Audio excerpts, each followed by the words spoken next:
नमस्कार दोस्तों, आपका स्वागत है मेरे यूट्यूब चैनल पर। आज हम फिर से वही अपनी सितंबर महीने की इम्पोर्टेंट करंट अफेयर्स की सीरीज़ को आगे बढ़ाएंगे और आज हो सकता है कि हमारे ये सितंबर महीने की करंट अफेयर्स समाप्त हो जाएं और हम आगे अगले महीने की करंट अफेयर्स को लेकर आएंगे। तो चलिए बिना समय गवाए हम आगे चलते हैं। पहला प्रश्न है, पृथ्वी अवलोकन उपग्रह गाओफेन 502 लॉन्च किया। ये आप जान लीजिए, चीन ने ये पृथ्वी अवलोकन उपग्रह लॉन्च किया था। अगला प्रश्न है, NIRF 2021 रैंकिंग में शीर्ष IIT संस्थान कौन सा रहा है? तो इसमें IIT संस्थान था जो शीर्ष पर अपना स्थान पाया उसने, ये IIT मद्रास है। IIT मद्रास 1959 में इसकी स्थापना हुई थी और ये कहाँ पर है? ये चेन्नई में है, तमिलनाडु। ठीक है। और अगर बात की जाए NIRF की, तो इसका फुल फॉर्म होता है नेशनल इंस्टीट्यूशनल रैंकिंग फ्रेमवर्क। ठीक है। और ये भारत इसकी रैंकिंग जारी करता है। पहली रैंकिंग इसने इशू किया था 2016 में और ये एनुअल अपनी रैंक जारी करता है। आगे चलते हैं। टोक्यो पैरालंपिक में पदक जीतने वाले पहले IAS ऑफिसर कौन है? तो उनका नाम है सुहास यतिराज। ये टोक्यो पैरालंपिक में पदक जीतने वाले पहले IAS ऑफिसर हैं। इनके बारे में जान लेते हैं। ये राइट हैंड प्लेयर हैं, बैडमिंटन प्लेयर हैं। पैरालंपिक में इन्होंने भाग लिया था, तो ये राइट हैंड के बैडमिंटन प्लेयर हैं और इनकी वर्ल्ड रैंक 2 नंबर की है, सेकंड पर आते हैं ये वर्ल्ड रैंक पर। और इन्होंने टोक्यो पैरालंपिक में सिल्वर मेडल जीता। और IAS की बात करें तो ये उत्तर प्रदेश कैडर के 2007 बैच के IAS ऑफिसर हैं और अभी इनकी पोस्टिंग भी यूपी में ही है और गौतम बुद्ध नगर में। ठीक है। और ये डिस्ट्रिक्ट मजिस्ट्रेट भी एज अ सर्व कर रहे हैं प्रयागराज में। ठीक है ना, तो ये याद रखिएगा। आगे चलते हैं। बाघों की मौत के मामले में शीर्ष राज्य कौन है? अपना भारत का हृदय कहा जाने वाला राज्य मध्य प्रदेश, MP। आगे चलते हैं। विश्व का सबसे बड़ा CO2 कैप्चरिंग प्लांट कहाँ पर स्थापित किया गया है वर्ल्ड का? तो ये है आइसलैंड। आगे चलते हैं। विद्यांजलि पोर्टल लॉन्च किया है। आपको पता होना चाहिए 7 सितंबर को PM मोदी जी ने शिक्षकों के लिए विद्यांजलि पोर्टल लॉन्च किया था। ठीक है ना, वर्चुअल मीटिंग हुई थी, उसी में उन्होंने इसे लॉन्च किया। आगे चलते हैं। सुप्रीम कोर्ट ने गर्भपात को गैर अपराधी घोषित किया है। किस देश के सुप्रीम कोर्ट ने गर्भपात को गैर अपराधी घोषित किया है? तो ये आपको पता होना चाहिए, मैक्सिको एक देश है, वहाँ के सुप्रीम कोर्ट ने ये गर्भपात को गैर अपराधी घोषित किया है। आगे चलते हैं। पर्यावरण पर पहली उच्च स्तरीय वार्ता किन देशों के बीच में होगी? तो भारत और जापान, ये 2 देश हैं जो पर्यावरण पर पहली उच्च स्तरीय वार्ता करेंगे। आगे चलते हैं। भारत का सबसे ऊंचा एयर प्यूरीफायर टावर कहाँ लगा है? तो चंडीगढ़ में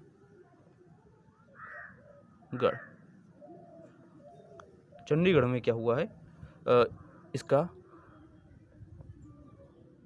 भारत का सबसे ऊंचा एयर प्यूरीफायर टावर चंडीगढ़ में लगा है। तो इसकी लंबाई की बात करें तो ये 24 मीटर इसकी लंबाई। ट्रांसपोर्ट चौक चंडीगढ़ में ये लगा हुआ है। आगे चलते हैं। ऑस्ट्रेलिया के सुप्रीम कोर्ट का जज नियुक्त किया गया है। ये भारतीय मूल के ऑस्ट्रेलियाई नागरिक हैं और इनका नाम है हेमंत धनजी। ये हेमंत धनजी हैं, भारतीय मूल के ऑस्ट्रेलियाई नागरिक, और इन्हें सुप्रीम कोर्ट का जज नियुक्त किया गया है। NSW सुप्रीम कोर्ट है, New South Wales Supreme Court Australia का, वहाँ पर इन्हें सुप्रीम कोर्ट का जज नियुक्त किया गया है। आगे चलते हैं। G20 शिखर सम्मेलन की मेज़बानी भारत कब करेगा? 2023 में इसकी मेज़बानी भारत करेगा।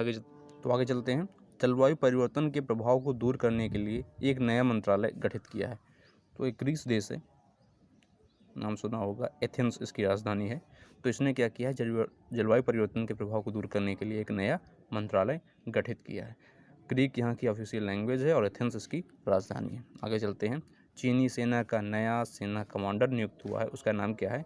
तो जनरल वांग हैजियांग। ये चीन के राष्ट्रपति ने एक नया सेना कमांडर नियुक्त किया है। ये कहाँ का सेना कमांडर नियुक्त हुआ ये भी आप जान लीजिए। तो ये वेस्टर्न थिएटर कमांड इसे सौंपा गया है। और ये वेस्टर्न थिएटर कमांड ये कहाँ पर है? ये भारत से जो सीमा लगे देश हैं, मतलब भारत के राज्य जो हैं जो चीन के साथ सीमा साझा करते हैं, वहाँ की निगरानी के लिए ये वेस्टर्न थिएटर कमांड नियुक्त किया गया है और इसी के लिए ये नए सेना कमांडर बनाए गए हैं। आगे चलते हैं। बिटकॉइन को राष्ट्रीय मुद्रा बनाने वाला पहला देश, तो अल सल्वाडोर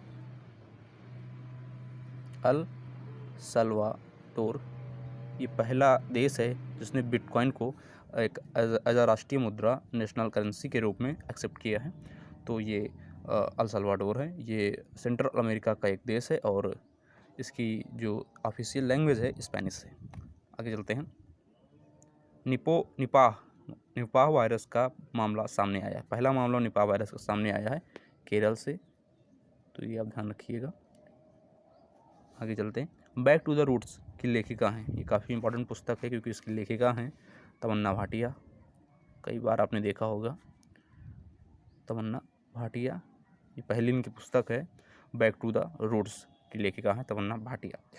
तो आप जानते होंगे ये तमन्ना भाटिया तेलुगु फिल्म ये बहुत ज़्यादा करती हैं, लेकिन आप ये बात नहीं जानते होंगे कि इनका जन्म मुंबई में ही हुआ था और इन्होंने पहली फिल्म जो इनकी हुई थी 2005 में इन्होंने डेब्यू किया था फिल्म से। तो वो पहली फिल्म हिंदी फिल्म थी और फिल्म का नाम था ये चांद सा रोशन चेहरा। चांद सा रोशन चेहरा पहली फिल्म थी 2005 में जिससे इन्होंने फिल्म इंडस्ट्री में अपना डेब्यू किया था। लेकिन अभी ये ज़्यादातर तेलुगु फिल्में करती हैं और कुछ हिंदी फिल्में भी इन्होंने कर रखी। आगे चलते हैं। 24 टेस्ट मैच में 100 विकेट लेने वाले पहले भारतीय बॉलर, सबको जानता होगा इनका नाम, जसप्रीत बुमराह।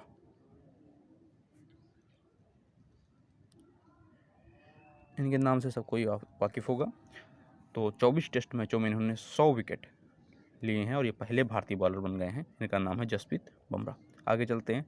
डूरंड कप का 130वां संस्करण आयोजित हुआ है, तो कलकत्ता में ये डूरंड कप काफ़ी इंपॉर्टेंट है। डूरंड कप का 130वां संस्करण आयोजित हुआ है। अब ये डूरंड कप क्या होता है? डूरंड कप आप समझिए एशिया का सबसे पुराना और विश्व का तीसरा सबसे पुराना ये फुटबॉल टूर्नामेंट है। ठीक है, पिछली बार कोरोना महामारी के कारण ये रद्द कर दिया गया था और इस बार 130वां संस्करण आयोजित किया गया है जो कलकत्ता में होगा। ठीक है, और आगे चलते हैं। LIC ने किस बैंक की 3.9% की हिस्सेदारी खरीदी है? तो बैंक ऑफ इंडिया BOI की 3.9 हिस्सेदारी LIC ने खरीद ली है। आगे चलते हैं। टोक्यो पैरा ओलंपिक 2020 में भारत ने कुल कितने पदक जीते हैं?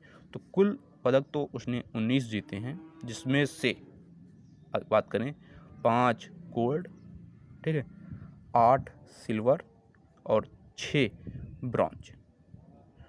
5, 8, 6, हाँ, टोटल 19 पदक इन्होंने जीते हैं। टोक्यो पैरा ओलंपिक 2020 में भारत ने 19 पदक, जिसमें से 5 गोल्ड हैं, 8 सिल्वर हैं और 6 ब्रॉन्ज हैं।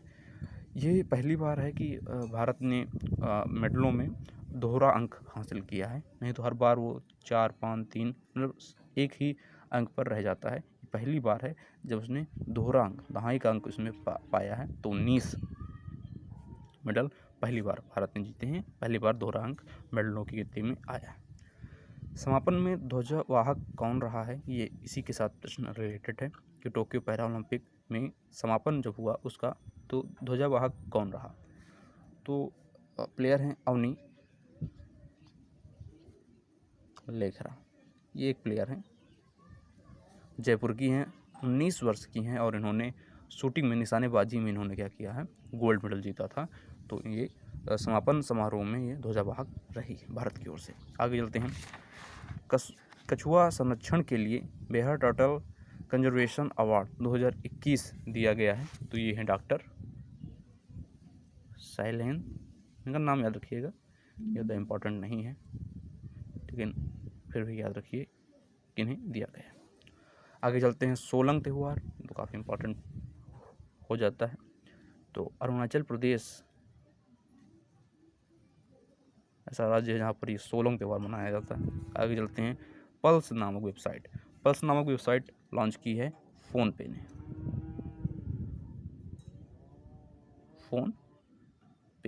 ठीक है ना, फ़ोनपे ने पल्स नामक वेबसाइट लॉन्च की है। फ़ोनपे के बारे में सुन लीजिए। 2015 में इसकी स्थापना हुई थी। समीर निगम इसके संस्थापक थे और ये भारत की कंपनी है, बेंगलुरु में इसका हेडक्वार्टर है। तो इस तरह से हमने ये 25 इंपॉर्टेंट करंट अफेयर्स समाप्त किए हैं। इसके बाद पार्ट सेकंड भी इसका आएगा और हम दोनों पार्ट जब कंप्लीट हो जाएंगे तब हम समझ जाएंगे कि पूरी तरह से ये सितंबर महीने के इंपॉर्टेंट करंट अफेयर्स पूरे हो गए हैं।